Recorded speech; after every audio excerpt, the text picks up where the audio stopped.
Present continuous tense. Present continuous tense में वो वाक्य आते हैं जिनमें वर्तमान काल में भी काम जारी रहता है। सबसे पहले हम देखेंगे कि एफर्मेटिव सेंटेंस का सूत्र। सबसे पहले सब्जेक्ट, उसके बाद में इज या एम या आर, यानी इज एम आर में से एक हेल्पिंग वर्ब आएगी और उसके बाद में मेन वर्ब जो है उसकी आईएनजी फॉर्म आएगी। उसके बाद में हम लगाएंगे लास्ट में ऑब्जेक्ट। तो सबसे पहले हमें ध्यान देना है कि सब्जेक्ट के बाद में प्रेजेंट कंटिन्यूअस टेंस का एक एफर्मेटिव सेंटेंस जब आप बनाते हैं तो हमें हेल्पिंग वर्ब के रूप में इज एम आर में से एक चीज़ रखनी होती है। ये इज एम आर है, ये हेल्पिंग वर्ब है और उसके बाद में जो मेन वर्ब आएगी उसकी आईएनजी फॉर्म हम यहाँ पे रखेंगे। उसके बाद में जो है ऑब्जेक्ट है।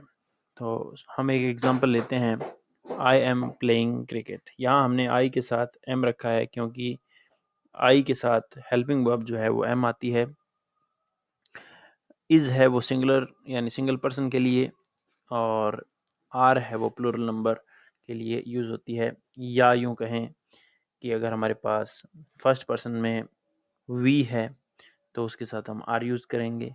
या प्लूरल नंबर है जिसमें हमें पता लगे कि काम करने वाले व्यक्ति सब्जेक्ट जो है वो उसमें बहुत सारे व्यक्ति समाहित हैं तो हम आर यूज़ करेंगे। और अगर वहाँ पे सिंगल पर्सन है तो हम इज यूज़ करेंगे, चाहे वो थर्ड पर्सन सिंगुलर है। उसके बाद हम बात करते हैं अगले उदाहरण की, हरी इज़ प्लेइंग क्रिकेट। हरी के साथ हमने हेल्पिंग वर्ब इज़ रखी है, उसके बाद में प्लेइंग आया है। तो प्लेइंग जो है वो क्या है, प्ले की आईएनजी फॉर्म है। उसके बाद में क्रिकेट जो है ऑब्जेक्ट है। आगे है she is going to Jaipur. अब शी के साथ सिंगल पर्सन है, थर्ड पर्सन सिंगुलर है शी, तो इसलिए उसके साथ हमने इज़ लगाया है। उसके बाद में गोइंग टू जयपुर। तो उसके बाद हम देखते हैं अगला type, negative sentence. Negative sentence में क्या होता है, हमने पीछे पढ़ा है कि नॉट आता है। जैसा कि हमने प्रेजेंट सिंपल टेंस में पढ़ा था कि उसमें भी हमने सेंटेंस बनाए थे तो उसमें नॉट तीसरे नंबर पे लगाया था, यानी हेल्पिंग वर्ब के बाद में नॉट आता है। तो हमारा जो फॉर्मूला है वो है subject plus is am are में से एक हेल्पिंग वर्ब आएगी, उसके बाद में नॉट और फिर मेन वर्ब है वो आईएनजी फॉर्म के साथ में, उसके बाद में object. I am not playing cricket.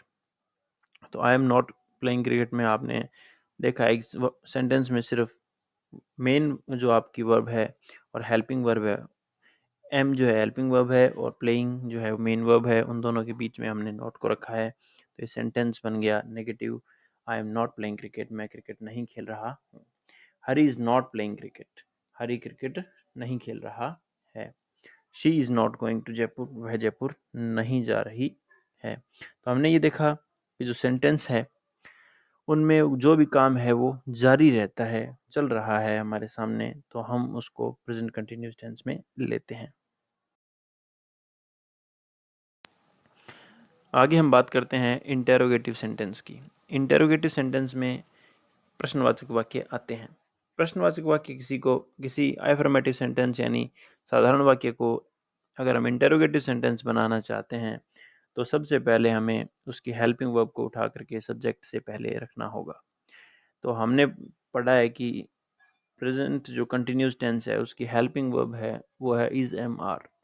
तो इज एम आर में से एक हेल्पिंग वर्ब जो भी सब्जेक्ट के साथ आएगी वो पहले आएगी, उसके बाद में सब्जेक्ट आएगा, उसके बाद में मेन वर्ब की आईएनजी फॉर्म आएगी और उसके बाद में ऑब्जेक्ट आएगा।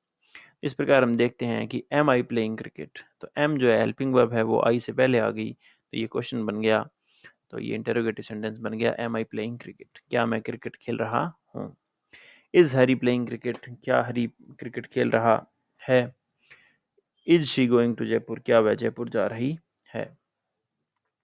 उसके बाद में आता है इंटेरोगेटिव नेगेटिव सेंटेंस का नंबर।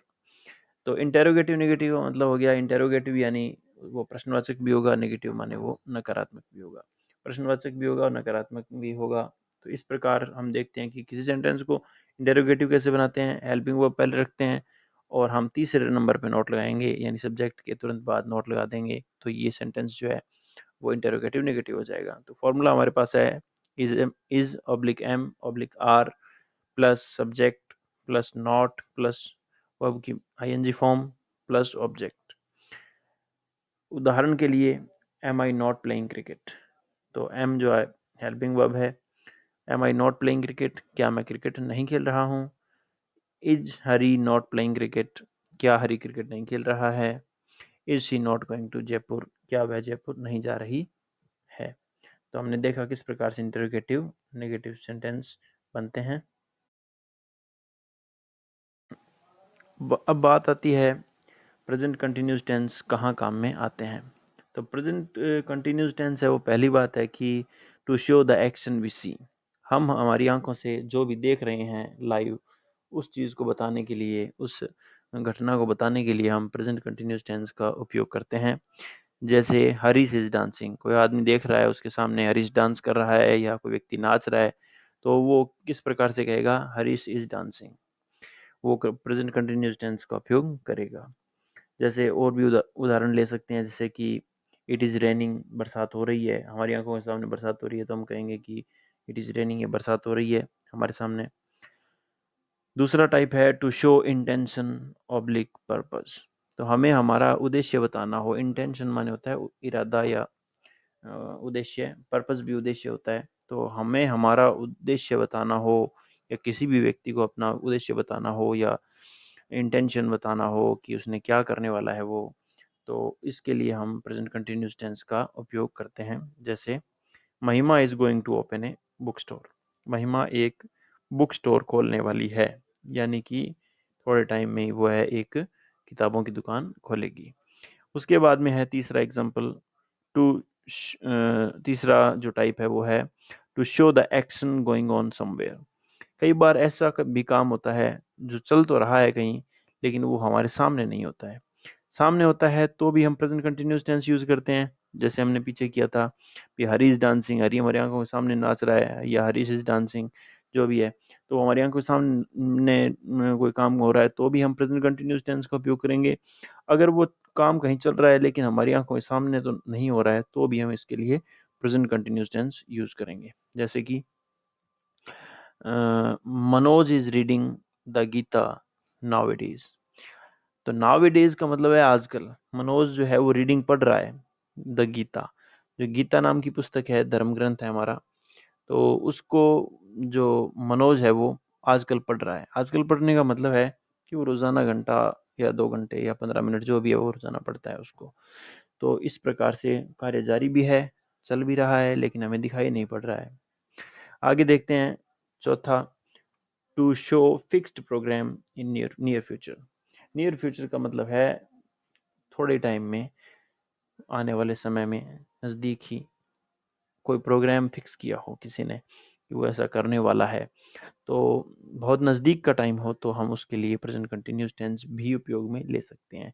हम फ्यूचर भी यूज़ करते हैं, फ्यूचर सिंपल, और प्रेजेंट सिंपल भी यूज़ करते हैं। आई एम लिविंग टुमारो, मैं कल जाने वाला हूँ।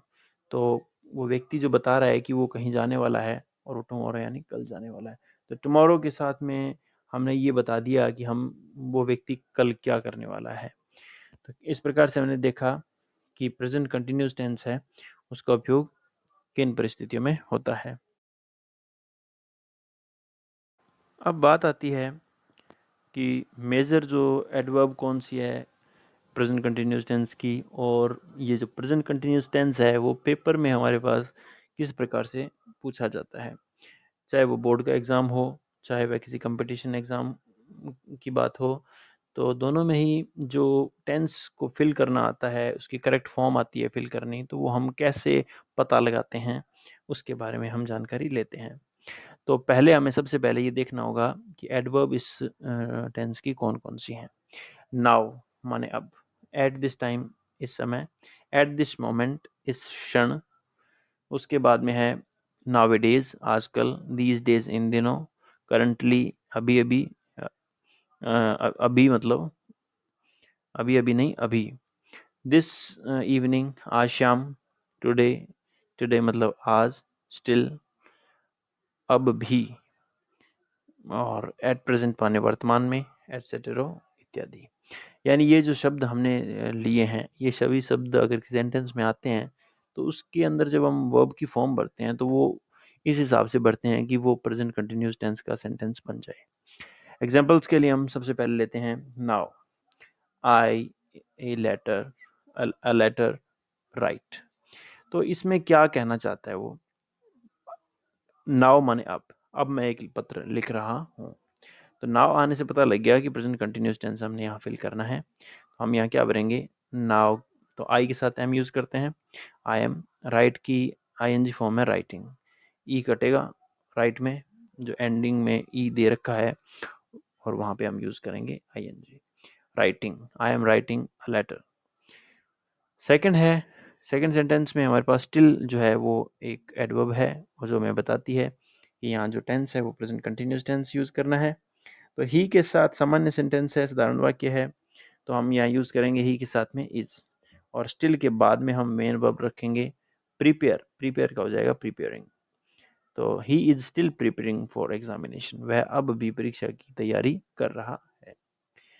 थर्ड सेंटेंस है today I dash to start my study, bracket में दिया है गो, मेन वर्ब जो है वो गो दे रखी है। तो टुडे माने आज, आई एम गोइंग, आई के साथ एम आएगा और गो का गोइंग हो जाएगा। I am going to start my study, आज मैं अपनी स्टडी शुरू करने जा रहा हूँ, वो अपना इरादा बता रहा है। आगे है फोर्थ में दे रखा है एट प्रेजेंट। एट प्रेजेंट का मतलब है वर्तमान में। आई एज ए टीचर, आई के साथ एम आएगा, वर्क का वर्किंग हो जाएगा, एज ए टीचर मैं एक टीचर के रूप में काम कर रहा हूँ।